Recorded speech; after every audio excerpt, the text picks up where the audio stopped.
मेरा काम तो मैंने पूरा कर दिया।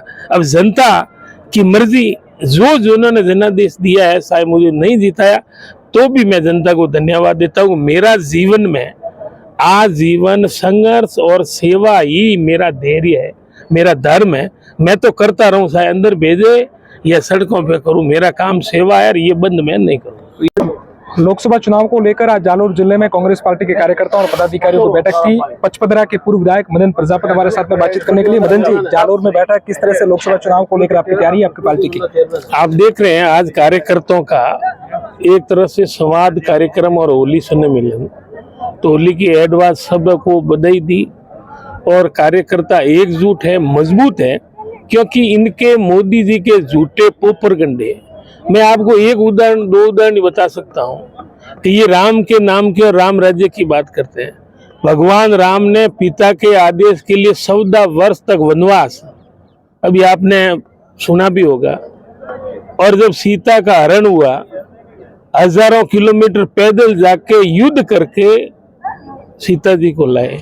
एक ये रामराज की मोदी जी बात करते हैं, जो खुद की शादीशुदा औरत को छोड़कर बैठे हैं। क्या मर्यादा पुरुषोत्तम और आदर्श भगवान राम के ये सिद्धांत है? दूसरी, गौ माता की वोट लेने के लिए बात करते हैं। जब चुनाव आते हैं गौ माता, चुनाव जाते हैं आवारा पशु। और आज बीफ के मामले में, गौ मांस के मामले में पूरे संसार में, विश्व में 1 नंबर पे हिंदुस्तान से निर्यात हो रहा है। और उनसे संदा लेने वाले ये लोग हैं, इनसे ज्यादा शर्म की बात हो ही नहीं सकती। अब काला धन लाने वाले, वो तो आया नहीं, 15 लाख आए नहीं, और उल्टा संदे के नाम पे संदा दो, धंधा लो। और अभी इलेक्ट्रॉनिक बॉन्ड के सुप्रीम कोर्ट के माध्यम से जब इनका भांडाफोड़ हुआ, खुलासा हुआ, जो कंपनी 2 करोड़ रुपए की मुनाफा नहीं है और वो 200 करोड़ 300 करोड़ संदा दे रहे, इनसे ज्यादा भ्रष्टाचार हो ही नहीं सकता। और आज देश में 2 मुख्यमंत्री जेल के अंदर हैं। ये चुनाव को दबाना, कांग्रेस के जो खाते हैं वो बैंक अकाउंट्स को बंद करवाया कि भाई कांग्रेस आर्थिक तंगी के कारण परेशान होकर ये चुनाव में उनको तकलीफें पड़े।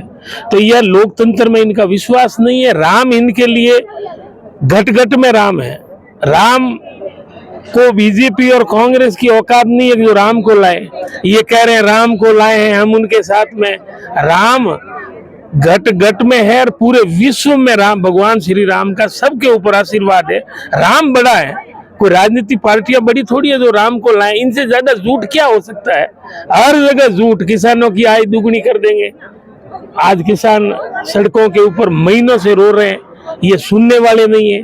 ये प्रेस के सामने आने की इनकी हिम्मत नहीं। आज दिन तक कोई भी इनका एमपी नेता अगर प्रेस के सामने कभी बयानबाजी या प्रेस वार्ता करते हैं, इनको ऊपर से निर्देश है कि 2 लोग जो आदेश दे उनको फॉलो करे। तो मेरा मानना है कि लोकतंत्र की वजह ये इनका तानाशाही, हिटलरशाही रवैया है। मदन जी, बाड़मेर के अंदर उम्मीदवार राम बेनीवाल को टिकट दिया, कैसा माहौल है वहाँ पर आपकी संसदीय सीट? कल पहली बार टिकट मिलने के बाद में जोधपुर एयरपोर्ट से पूरा बालोतरा होते हुए बाड़मेर तक रात को 12 बजे तक वो स्वागत और रैली संपन्न हुई। युवाओं में जो जुनून था, जो क्रेज था, और हमारे बाड़मेर जिले के जो सभी वरिष्ठ नेता है, हम सब ने कहा कि भाई आपस में समन्वय और एकजुटता के बिना मुकाबला संभव नहीं है।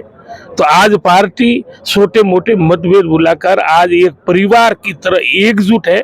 और कल हमने जो नजारा देखा, इस भीड़ से हमें पूर्ण विश्वास है कि कांग्रेस सीट जीतेगी। मदन जी, आपने एकजुट की बात कही।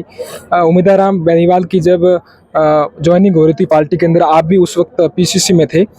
फतेह खां की वापसी हुई है और सुनील परियार की वापसी। उसके बाद में मानवेंद्र सिंह और अमीन खान लगातार सवाल उठा रहे हैं कि 6 साल के लिए निष्कासित किया था, तो वापस 3 महीने के अंदर क्या ऐसी नौबत आई कि 3 महीने के अंदर वापस उसका निष्कासन रद्द किया गया है? देखो, ये चुनाव आते हैं, ये प्रक्रियाएं होती है।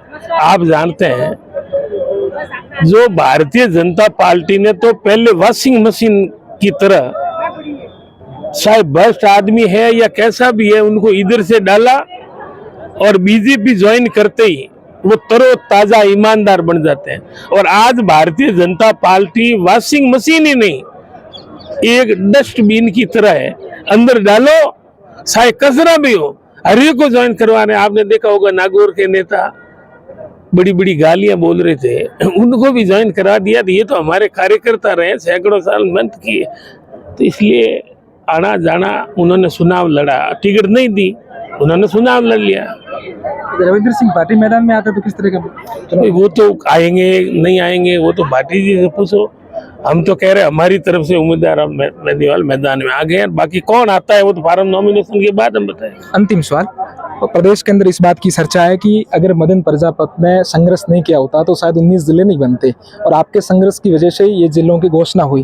अब हम कह सकते हैं एक तौर पे फिर भी पचपदरा की जनता ने ऐसा क्यों किया? विधानसभा चुनाव में आपको विधानसभा भेजने में से कहीं ना कहीं क्या कमी रही कि आप विधानसभा नहीं पहुंच पाए? मैंने जब 2018 में वादा किया, 2008 में पहली वादा किया कि पानी नहीं लाया तो दोबारा नहीं आऊं, मैं तो पानी लेके आया तो भी हरवा दिया।